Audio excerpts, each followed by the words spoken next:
So hello, everyone. I'm very proud to bring us today James McQuitty, writer, and we're going to learn everything about him. Welcome, James. Thank you for accepting my invitation.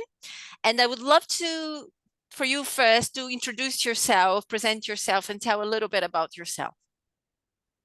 Well, thank you first of all for inviting me, Kathy. Very nice of you. I don't get many requests, being a bit of a semi-recluse, sitting at home doing my writing and so forth and research. But anyway, yeah, about myself, like a lot of people, well, like some people, I was always interested in the spiritual truths. As a child, I thought myself, I really wanted to know why, whether we carried on life after death. That was the basic starting point. And nobody talked about it really. So I didn't know anything really. I just lived in hope in one way. Because even as a child, I thought to myself, well, it's all pointless if we don't. I'd already worked that one out. It's all sort of like, didn't matter, did it? Unfortunately, if I'm skipping ahead a bit, the fact that people don't realise makes them behave badly or dodgily because they don't know that there's life after death and consequences. But anyway, that's jumping ahead a bit. But yeah, my own journey, I started off, I eventually, when I was about 16, found someone who was going to do a demonstration. There was a poster up in a hall. We got what they call a co-op. I don't know if you got them in Greece over there. Like a supermarket. Okay. It's like that sort of thing. But they had a hall that you could hire. A big room that you could hire out, and suddenly there was a demonstration advertised in there, and I thought, oh, I'll go along and find out. So I did. When I was about 16 or so, and I sat near the back. Because I was shy. I was always shy as a child. And I thought, I hope they don't come to me because, I didn't know what to say. I was embarrassed.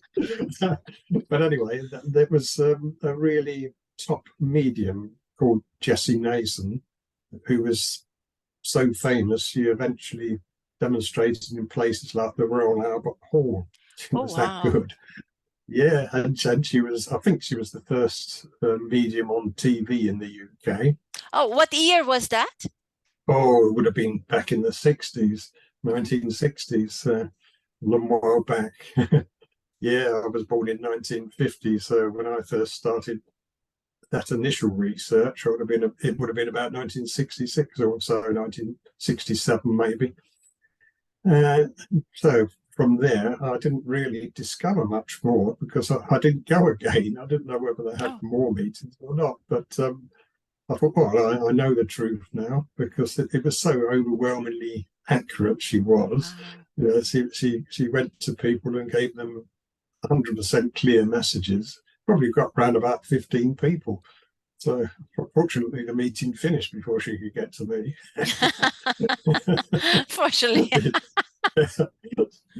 So I escaped. But anyway, yeah, it was many years later before I really started my serious research in 1980/81. Cut a long story short, I had an experience in Saudi Arabia where I was working in 1980. Where I tried just for us to know, what was your official job? What were you? Official job? I kept moving around. I was basically clerical work, but most of my career. So nothing to do with mediumship. No, nothing to do with anything useful really, apart from being good at maths. But yeah, so. Years later, the experience in Saudi Arabia with the prayer mat, I tried one out. I thought, well, the Egyptians that worked in the same company. What is a prayer mat? Well, it's just like a little rug, small rug. You put it on the ground. Oh, yes. Muslim have a prayer mat. Yes. Yeah, kneel on it and pray. So I thought, oh, they look quite happy. So I actually came across this chucked out prayer mat. And so I thought, oh, I'll clean it up and have a go with that. You know, obviously you didn't really need a prayer mat, but I didn't know. And so I tried it, and the energy was boom, loads of energy came around, and I thought, wow, that was interesting. So that was 1980. And then 1981, I got back to the UK after a year in Saudi, and somebody started telling me about meetings up the road with more demonstrations of mediumship. Mm-hmm. So, you know, and they'd never talked about this before, but suddenly they were telling me, of all Okay. people, they weren't telling any of my friends, they just picked on me. So they were obviously being guided. Yes. So the next meeting, I went to it deliberately. And it was the same lady that I'd seen back in the 60s. Oh my God, 20 years ago. Yes. Yeah, Jessie Nason. And she was still fantastic. There was about 80 people every week turning up for her meetings. You had to get there early, otherwise you get locked out. It was that busy. But you know, she was still fantastic. But after a short while, probably a couple of months of going and seeing loads of messages, and eventually getting one myself, which was accurate as well. Wow. I started to get more interested in her talks before her demonstration, the philosophy. That was what attracted me. I thought, wow, this is interesting, all new to me. You know, all I knew was life after death. I didn't understand any of the philosophy and the spiritual laws, and so that really appealed to me. You know, I was interested. So I found I could buy books and read about it and so forth, and then I could go to other places and learn more.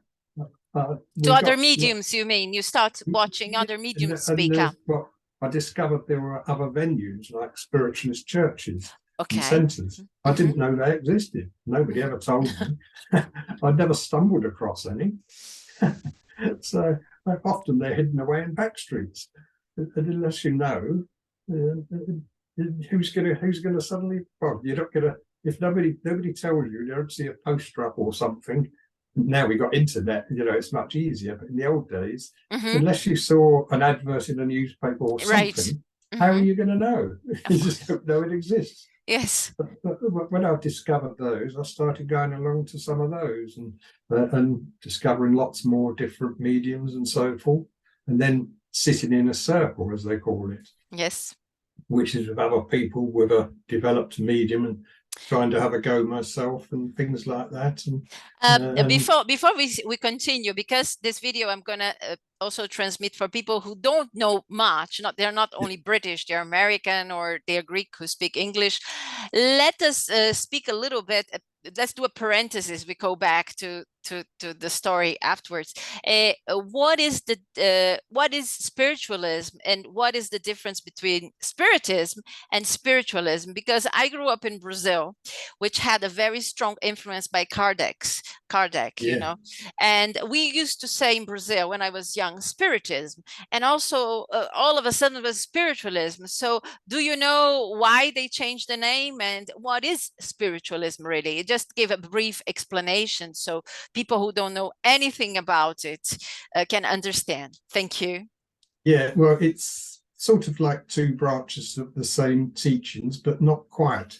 The basic spiritualist in the UK teaching doesn't teach reincarnation and life on other planets. It really? It doesn't deny it's possible. It just doesn't teach it.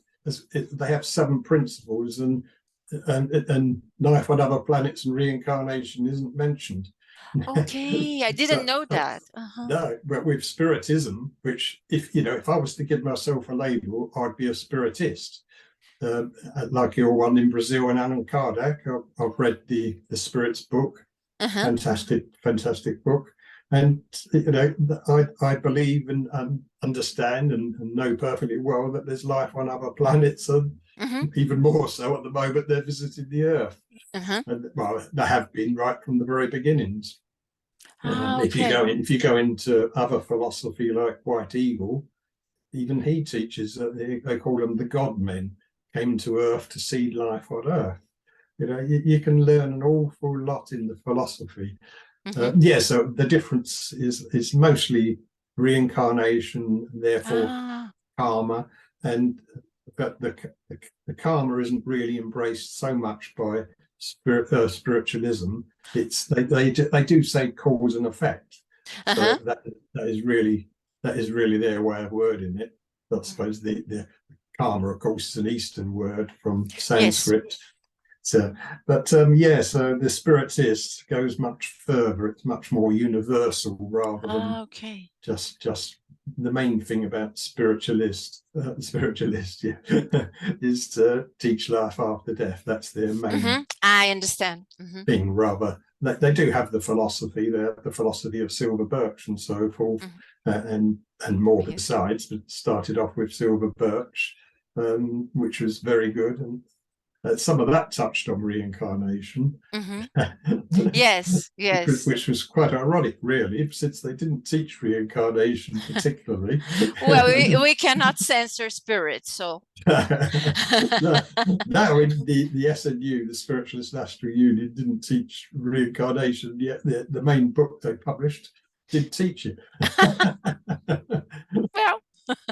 Still, never mind. So that was the difference between, or some of the difference between spiritualism and spiritist, which is much more open-minded, I think, than more universal, more all embracing of the whole of creation.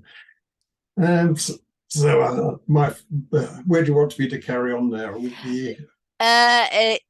And when did spiritism and spiritualism started? Do you have an idea, or you didn't research so much into the history?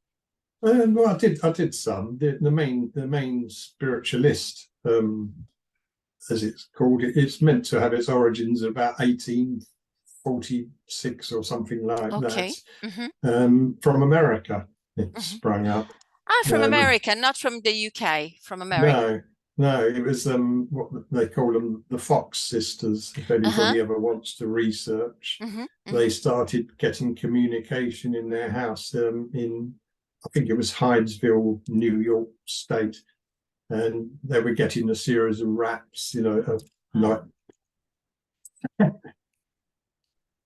on the wall and so forth, like that, and they developed a code and managed to get yeses and nos with the replies, like 1 tap for yes and 2 for no and things like that.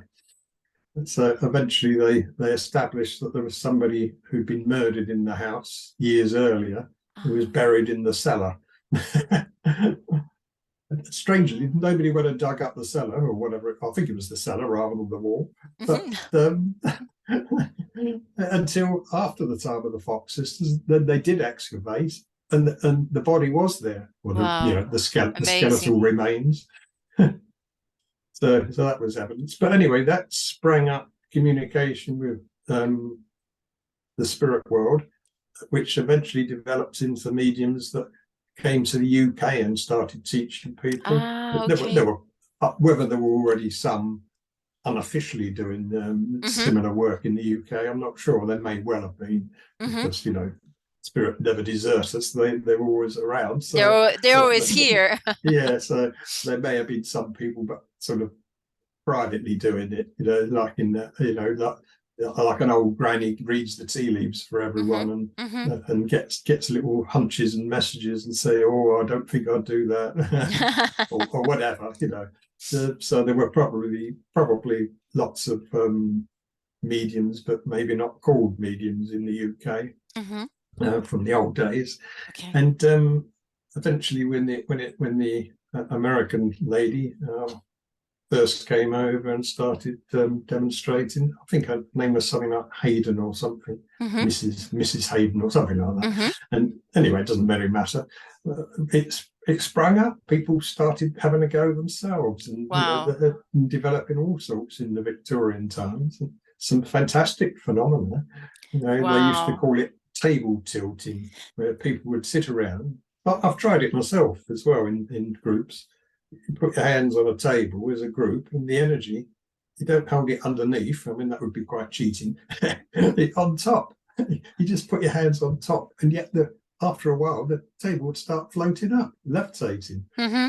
So you can't get more proof than that, really. Even though No. it's a bit, it's not very communicative, apart from something's happening. It's evidence that there's other energies or other life forms involved, but it's not really evidential as in the sense of a nice clear message or philosophy. Yes, yes, yes. But anyway, it was a form of evidence Mm-hmm. of their presence, and things built up from there, and there's all sorts of phenomena over the years. And of course, the best phenomena is probably physical mediumship, where a spirit person can materialize and appear in a group, and people can see them, talk to them, shake hands, hug them, whatever. And some of the circles over the years have had ones that have managed to materialize.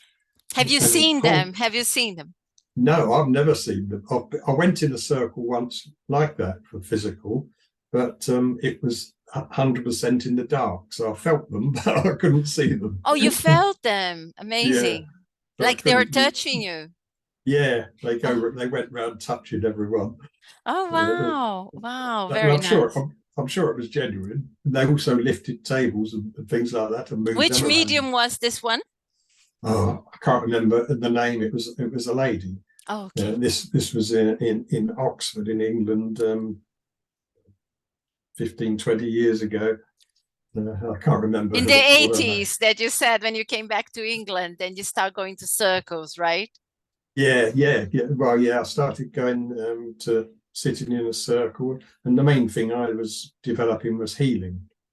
So they said, oh, I was good at channeling healing. Oh, great. Not so good at getting messages for people or anything like that. Mm-hmm. Mm-hmm. But after a while, jumping on a bit further, it got to we were in a group with a medium sitting in trance. Mm-hmm. I don't know if you know about trance mediums. I know, but I would like for you to explain for the people who don't know, who are going to watch here and don't know. Yeah. Well, trance medium is somebody who quietens himself down and allows this spirit person to come in, overshadow them, and talk through them.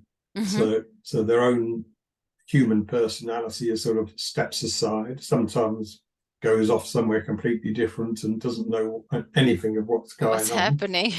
They're the best ones because you know perfectly well they're nowhere near the scene, so that they're less likely to interfere. Right. But then the spirit person who's overshadowing and taking control of the physical body will speak to the people and deliver lots of either philosophy or personal messages or whatever. Usually philosophy are the main ones, which are fantastic. Would you like to explain what is this philosophy? I've seen it, but for the audience that don't know what philosophy. Yeah, but basically it's just a fancy word for teachings. Mm-hmm. It's the teachings of spirit, of course. Mm-hmm. Spiritual life, the spiritual universe. You can differentiate slightly. Spiritual is behaving in a nice way, I suppose, but spirit is like a spirit being. Mm-hmm. Mm-hmm. But anyway, it's yes. So that's that. Where are we up to now? Oh yes, we were saying that you came back and you were going to different circles. Thank you for explaining. In the trance mediums, so forth. But eventually, I sat in with one, and there was a group of us, and we were asking what we were meant to be doing in life. A bit of guidance, Oh, I'm not sure if we actually asked the question or they started telling us. Okay. But they went round all of us and told us. And with me, they said writing. Oh, wow. Straight up. No hesitation. What should I be doing? Writing. And I thought at the time it was a bit of a weird thing because when I was younger at school and so forth, going back a long way now, English, the written language and so forth, I was hopeless at it. It was my worst subject. But I thought, well, give it a go.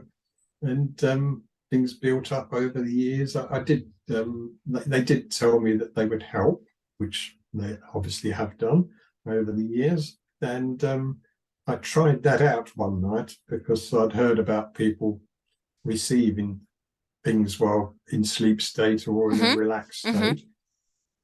So I said a little prayer before I went to bed. I said, look, if you're going to help me with writing, I need to know that it's basically going to work and that you're able to send me information and whatever. And within that, it seemed like 5 or 10 minutes, as I was sort of nodding off, going to sleep, I got a complete download, as we call it now. Yeah, a whole story, a fictional story, but involving spirit. Yeah, involving spirit. Wow. I only wrote it up in brief, but it was. Did you remember in the morning? Yeah, I got up and wrote down a lot of it, but it was really a proof that they could do it and that they could work with me, rather than for me to really make a proper story and sell it or anything like that. Yeah, understand it. So it was more evidence for me, really. So well, after that, I started building up, and I didn't really want to write fiction at the time. It wasn't really my thing. And then you start getting, when you're being guided and helped, you start getting synchronicities and what people could call coincidences, but they're more than coincidences because they're meant to be. You start bumping into people saying, there's no clear explanations or easy book to tell you any answers. There's no this, there's no that. And it was really telling me in a way that I needed to write about those things so there would be something for people to read. Yes. Yeah, so that's when I started writing the first book, which was called Golden Enlightenment. Oh, yes, it's in your book here. I was going to ask you which was the first book. It was the Golden Enlightenment one. Yeah, okay. This is the latest one. Yeah, yes, that's the first got one. there. Yes. Yeah, the Golden Enlightenment. That's the 20-year anniversary edition. Brilliant! Congratulations. The very first edition was 1994. Wow. And how did it go? I mean, which public received it? The friends, the spiritualists, most spiritists, most people just curious, or a mix of everybody, really? It was probably a mix, but mostly spiritual people seeking out answers. Brilliant. Around the churches. Excuse me. Yeah, I went to. I found somebody, a very good medium friend of mine at the time, who was going around lots of different spiritual churches and centres, demonstrating mediumship. And he was taking the book for me and selling it for me. Brilliant. Very good. Yeah, he sold it very cheap. I wasn't bothered so much about, I was quite happy to break even eventually. so he managed to sell it quite cheaply. Yes. So that encouraged everyone. So that was the first one, and you saw that the public needed some information about the meaning of life and spiritualism and how to be more spiritual person. What was the book mainly? You were describing what you're listening from spirit, or you had your ideas also? It was a bit of a mix, really. I had by then I'd gained or gathered a lot of information from my own readings and research, and listening to good public speakers delivering the philosophy, the teachings of spirit to us all. Sorry, have another drink. It makes my throat dry talking all the time. Sorry, yeah, you're more used to write than talk. See it. I usually have a cup of tea on the go. I already knew a lot of philosophy and teaching, so I just added to that my own ideas originally, or that's what it seemed like to me. I'd sit in my lounge or living room, whatever you want to call it, and think, well, originally I got a lot of questions. I got friends to write questions, friends and relatives to write questions. What would they want to answered? Like, is there life after death? The very simple first one, or do we all survive death, or whichever way I worded it, and building up from there. So I ended up, I think, in the first book there were 35 questions, and I sit in my chair thinking, well, how would I answer that? It was partly the knowledge I already had and gathered, and then also bits I'd write, and I'd suddenly think, well, how do I know that's accurate? I don't know how I know that's accurate or not. Yes. So I started having to check things out. And with spirit, you mean? Did you go into a trance and you asked them? Well, just a relaxed state, and sometimes when I read back what I'd written, I think, is that accurate? I wasn't sure. And sometimes when I went to the next spiritualist church demonstration, the medium would start talking about the very thing that I was querying and confirming that it was correct. Oh, great. How interesting. They're always, they're always next to us. There was also a very, very good trance medium that I knew about, and I booked a couple of sittings with her. And went to her. It was a long journey, but I went and took a list of questions, and so I get confirmation direct from the spirit who came through. So nice of you. You really wanted to be truthful in your book. Yeah, I wanted to be as accurate as possible. Accurate, yeah. Yeah, and I think later on they said it was about 80% the first book, so which they thought was good. Good. Good. But I think it might be even more accurate now. Probably up to 90% now. Yeah, probably. Can't be perfect. You have to allow for a bit of personal research, and there's different ways. Different ways of wording. Sorry. No, sorry, I cut you off. So you really saw that it was your job to be a writer, your destiny in your life to be a writer, and you decided to continue this path. Yeah, it was a bit of a strange choice, being my dodgy English, but that improved over the years. Fortunately, when I first started, I managed to get a computer, a really old-fashioned one, the very first type. Yeah, I remember. I think it was called a DOS system or something, DOS. I can't remember. It was on little discs and things. Yes. Put them in, and yeah, but there was also in there a built-in spell check, so that helped. So I started having to improve my English. Learning the difference. I like your writing. I know that in this book that I'm reading right now, it has a lot from spirit. Mainly you put, but in between you put your own writing, what you think, and I like because it's very direct. It does not flourish. Yeah. It's very direct. It's this. I've heard this, and the spirit said this, and it goes straight to the point. It doesn't shilly-shally. That's right. That's exactly one of the points that I used to make to people. Some of the books I used to read by some authors what I used to call it waffle. They just used to pack the book out, telling you the same thing 10 times over, or making it so elaborate when it was, you could have done a 30-word answer and they make it 30 pages. Exactly. I would just want it to be straightforward. And I think that's, and my dodgy English had its point, you see, because the best way for me to work was to make things simple. Oh. And I think that's why I was chosen to work on writing, to make things simple, to simplify things, to make it easy for anybody to read. So anybody can read this book, Yes. and start off knowing absolutely zero, and finish up That's it. knowing a great deal. Yes, yes, And yes. hopefully understand what I mean, the explanations and answers. That was the point, to make it easy for people. So that the was lay person. Golden Enlightenment was your first book. Which one was the second one?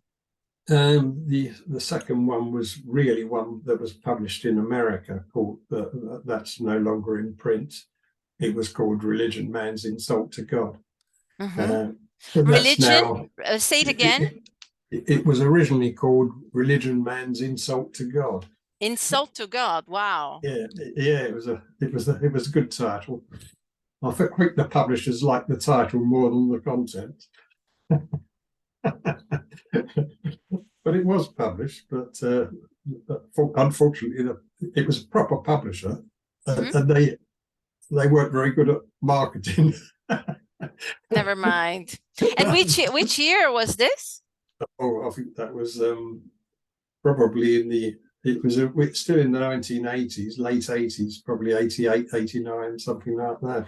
It was because you said Golden Enlightenment had been published in 1994. Yeah, 94. Yeah, sorry, I was getting my decades mixed up. That's the trouble when you get older. Yeah, it must have been 1998 or 9. 98, okay. Something like that. Oh, okay. Interesting. So you had contact with people from America also? Yeah, I saw. I used to get a newspaper, or it was now a magazine called Psychic News. It's still available. You can get the monthly magazine. Okay. Years ago, it used to be a weekly, like a newspaper. And in there was a little tiny lineage ad, they called it.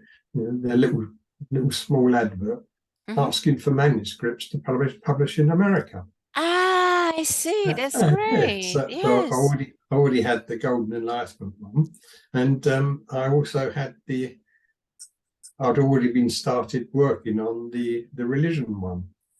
So I sent them what I'd done so far, and they liked it and decided to publish it. And if they'd been successful with that, they'd have done a second version of Golden Enlightenment, which I eventually published myself with 50 questions and answers. Yes. And the latest one, of course, has now got 60 questions and answers. So I built up. And in the meantime, there's other books I've done, like The Reason Why You Were Born. Oh, yeah. Which year was this? I saw it. I can tell you if I look inside. First published on Amazon in 2014. Oh, brilliant. And you were publishing and writing. You were still working in a normal job, or you had stopped already? So you were very busy. You're writing and working. Yeah, well, originally I stopped work. I'd moved to where I live now on the Isle of Wight. Brilliant. Which is like a holiday place for a lot of people. I'd moved here, it's a nice island, and I'd moved here to escape London, right? Because I worked for years in London. Okay. And it was a bit of a rat race, And I just couldn't take it anymore. I had to get out. I understand. Yeah, so I wanted to be somewhere more peaceful. And obviously that helped with the writing. And everything else. You were speaking about the reason you were born. Is people asked you, many people, I think they want to know why they are on Earth. They have this question. And this book, I think you wrote because of this, because people had those questions. Yeah, it was, in a way, there's a lot of it overlaps with the Golden Enlightenment books, because it covers the same things, but in a completely different approach. In the Reason Why You Were Born, as you say, it was that's what people want to know. They don't just want to know, am I going to survive? They want to know why they came here in the first place. So I built up that little book the reason why you're born, to answer that. And I wrote that like I was writing to a relative or a friend, or nice. I haven't got any children of my own, so I just pictured like I was writing to a nephew or a niece. Brilliant. And as though I got a portrait of a monk on the wall who helps me with writing as well, I'm sure. Yeah, because I've been told that lots of times. So I pictured myself as the monk, locked away, writing what I would like to teach a nephew. And so I wrote it as if I was writing a long letter to him. Oh, so beautiful. Did you take also spirit communications through different mediums in this book, The Reason Why You Were Born? Their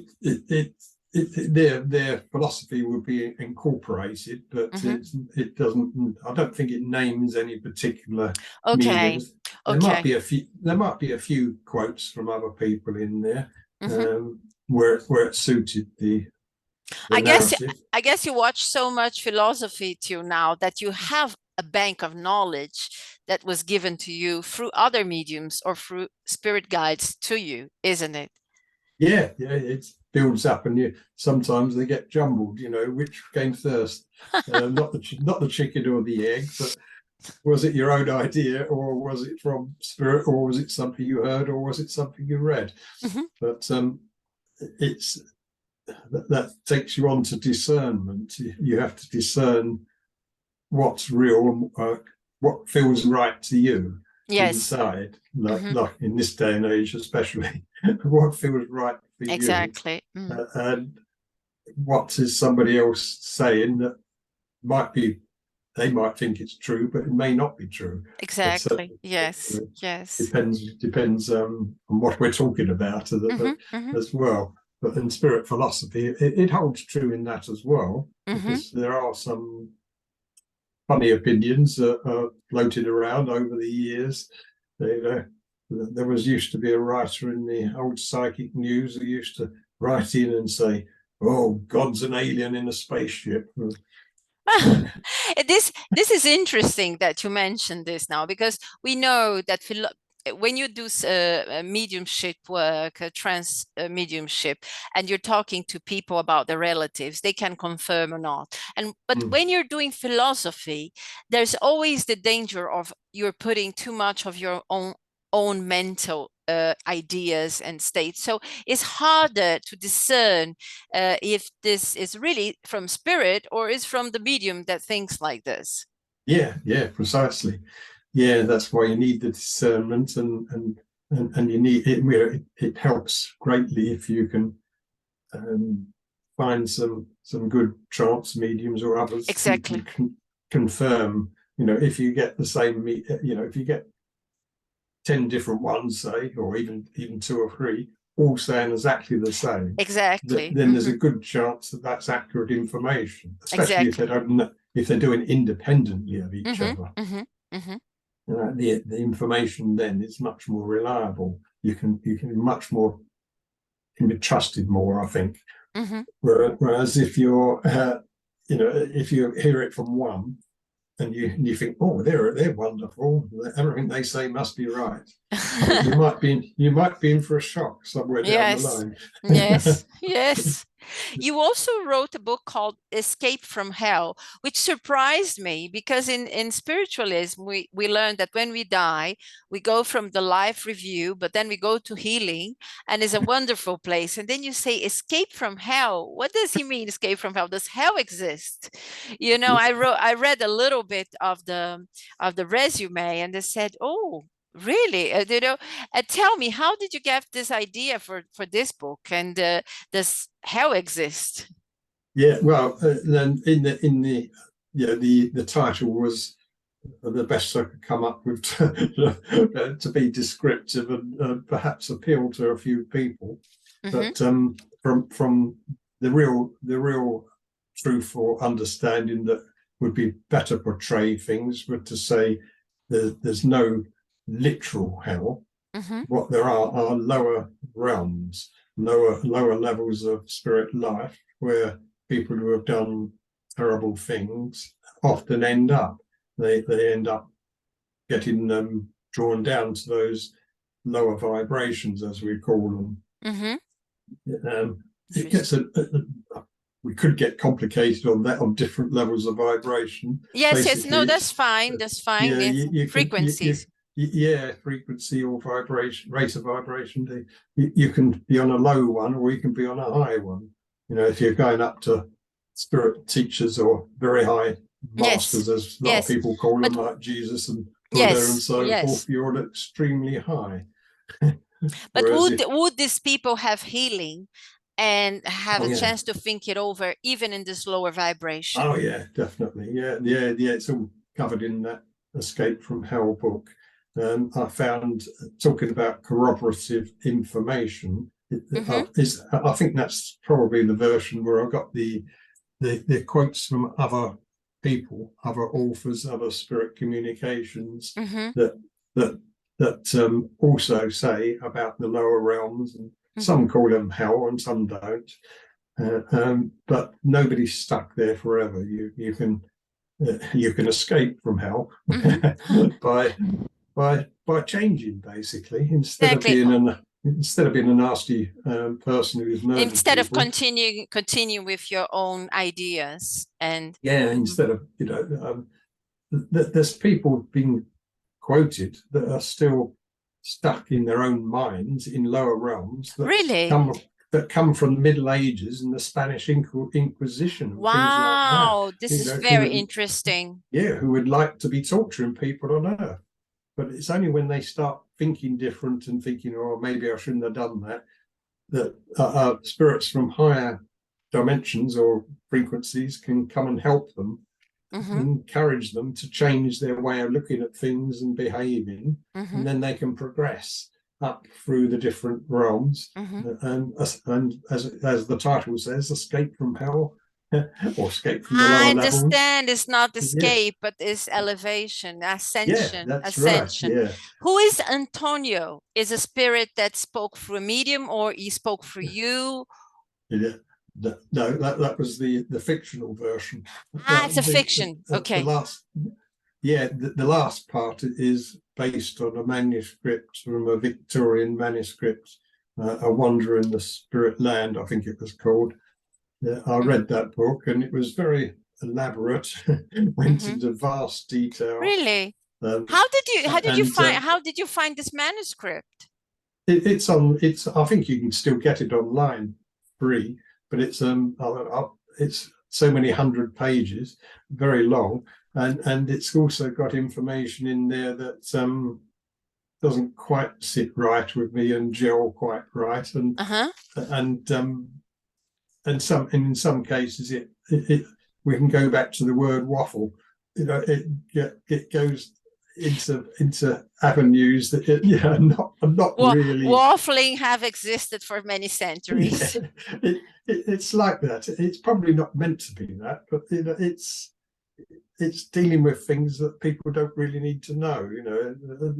Sort of superfluous information that detract from the main. But you got some information from this manuscript. Yes, I got the gist of that, and I rewrote lots of it in my own words. And in the old one, it didn't have the names of lots of people. I think it had one name, which I changed, but everybody else, I decided I'll give everybody else like a character name to make it a bit more interesting.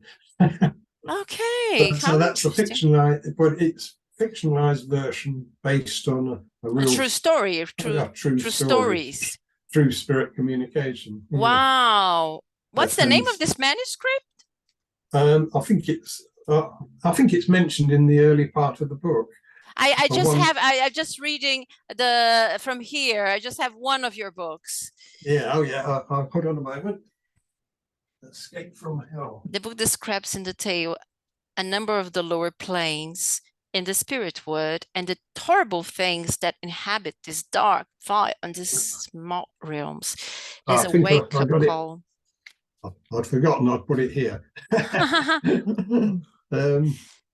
Here it is, Escape from Hell. Yes, yes. Oh God, looks like a road on these days. Yeah, that's a real picture from a volcano exploding.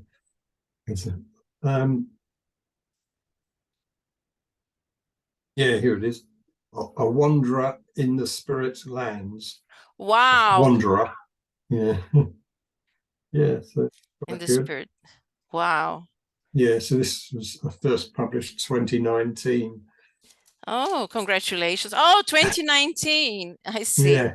So we're not going to speak of all of your books, although they are very interesting. It has about immortality, time and space, know thyself, the evolvement of the soul, spiritual astronumerology, how psychics and mediums work, the spirit and the aura. So Christianity, the sad and shameful truth. I must tell you that I've read about a lot in Greek in research magazines about Christianity that follows this line. Of course, I'm not going to say it now because many people who's going to listen to this interview, they're very Christian, so it's not our position now to discuss this. I wanted to discuss the next interview. We're going to speak about the Great Awakening. And it's very interesting because you wrote this book. Did you know they were doing Miki Willis was doing his documentary called The Great Awakening at the same time you launched your books? Did you know that? I didn't know about that, but I knew lots of the spirit guides were calling it a time of awakening. You know, some call it the shift. Okay. So it's been prophesized for a long while, but it was started to become much more into the fore just before 2020. Oh yeah. Spirit guides were talking about it, especially in 2018, 2019, because they could see it was definitely going to start gaining momentum from 2020. Of course. Yeah. Vision 2020, when we see everything. I know, yeah, that's right. Yeah, clear vision. Clear vision. That's what we're getting. You know, tell us a little bit for people who don't know about this book. What is this book about? It's twofold, really. There's the spiritual awakening, a great awakening, where more and more people understand about spirit life, understand that life is eternal, that how we live our life matters because it carries responsibility. You don't want to end up in one of those lower levels of spirit life, otherwise you'll end up having to escape from the equivalent of hell. There's different depths to that as well. So you may not be in the worst one, but you certainly won't necessarily be in the best one. I will quickly add there, though, that the vast majority of people who lead what I'd call decent, ordinary lives will never go anywhere near those lower levels, apart from perhaps helping people there. They will all go to the light and, you know, into a decent level of what we call the astral world, and where they can meet up with their relatives, friends, guides, and have a jolly good time and progress from there if they don't want to come back and get reincarnated. Yeah. So, but as for the Great Awakening, that is part spirit, but also, you know, understanding the spirit life, but also understanding a lot of the earthly truths and misinformation, how we've been controlled and suppressed and treated like sheep for a very long time, but it's come to a head now. From 2020 onwards, there's people in authority who have been trying to basically take 100% control of every aspect of our lives, to the point where they would actually like to implant chips into the babies at birth, if not have them born in an incubator. So they're transhuman. That is the ultimate transhumanism. Terrible aim. or desire of these people who have absolutely no understanding of spirit life. Of course. Of But course. somewhere down the line, we're probably trying to help them escape from hell. Yes, yes. We're going to speak a lot about your book in the next interview. I just wanted to frame it a little bit for people. I hope it interests people, because we know I watched since 2020, many people just go deeper and deeper into material life, and just a few stayed in more spiritual. But we're going to discuss this the next interview. Did you feel the need to write this book, or did the spirit tell you to write this book, or you woke up one day and you heard, you have to speak up? Or reach the point where I thought, I have to put it in a book, because I'd been privy to lots of the information, because I'd done research before 2020. So I knew that lots of people were corrupt, and there was lots of nasty things going on in the world, well before, and that lots of these organizations are linked.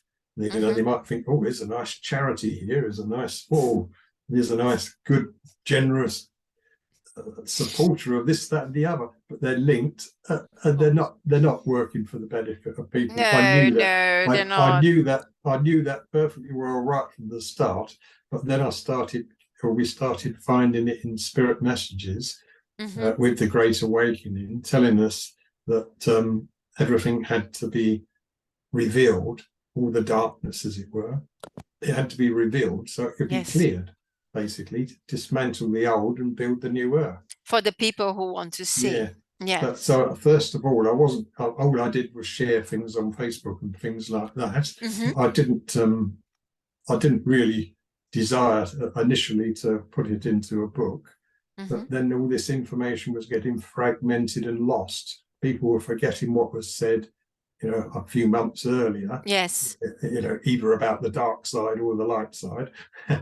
So eventually I started collating it all together and put it in a book. That way it won't be lost. What I've saved in there, at least it's there for everyone. It's there, yeah. You haven't got to go searching through hundreds of different communications if you can ever stumble across them in the first place. It's amazing piece of research, and there's a lot of research. I take it to the beach and I read it. I said, I want to ask him this, I want to ask him that. But did you feel in the spiritualism in England and spiritualism in the US and all over in this holistic community a need to speak about it? Because I did feel a need to speak about it. I was witnessing. I was, of course, in 2020, I was going to circles online because sometimes we didn't have anything to do. I went out, but everything was closed, so could not go to a lot of places when we were in lockdown. So I was going to circles at night by internet, and I watched people, mediums and people who are supposed to be spiritual, saying, why they're not taking the injections, they are cowards, and they fix it. And I was horrified, and I said, these people are crazy. Aren't they speaking with their guides? Aren't they guides explaining to them? And then I just leave those circles straight away, And I felt always in the holistic, Mark Passio says that the holistic movement was hijacked. Holistic, I don't speaking only about spiritualism or spiritism, holistic in general, yoga, meditation. It was hijacked years ago. I mean, people went inside, especially to divert, to dogmatize and divert the minds of people from reality, saying that only the spiritual world matters. Reality doesn't matter. Whatever happens, if we don't think about it, it won't reach us, which is not true. You might not think about it. And people are seeing this in roads now. When they had the fire, people, very nice people, who very spiritual, very nice, and in Corfu, meditation all the time, and it just got burned all over the place. And the material world, what people in the spiritual world needs to understand, spiritual people needs to understand, and holistic people, is that material world matters. It matters what we do here, isn't it?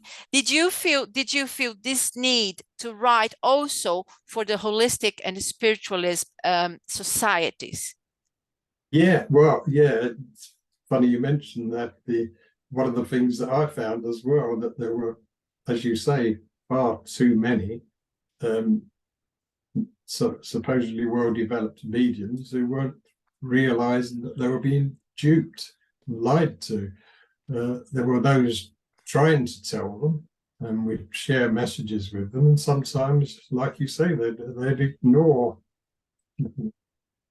what you tried to help them understand. Yes. And go along with what the politicians and mad people were saying.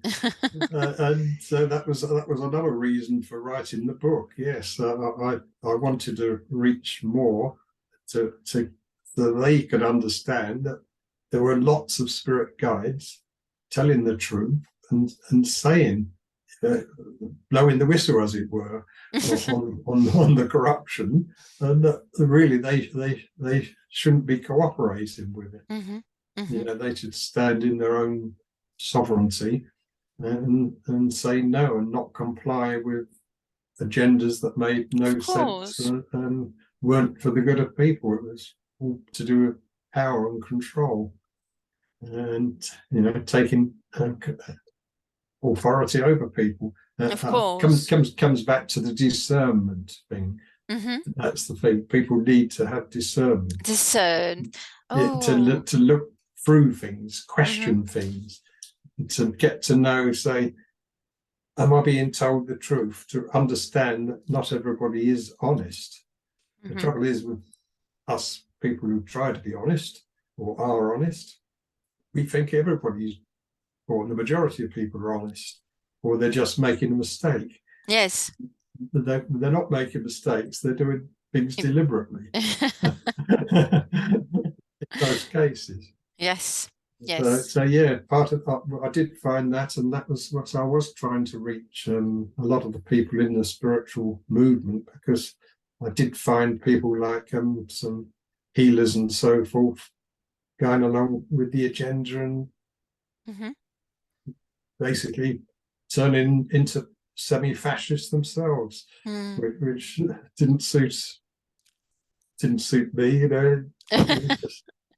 I found it so frustrating, because I'd shared information with them that they could have just followed up on research and they'd have soon known the truth. But they just closed their minds to it and believed what they were being told. Yes. So it's a sad world, but the good news is, of course, we all live on. Yes. Yes. Oh, I want to finish today's interview with that. We all live on. If it's in lower frequency, higher frequency, we all live on. We all continue learning. And I thank you for this hour. Our second interview is going to be about this book. I'm going to prepare it. And very soon we can do a second one. I'm going to close now. Thank you so much. I'm going to close the recording. Thank you, James. Just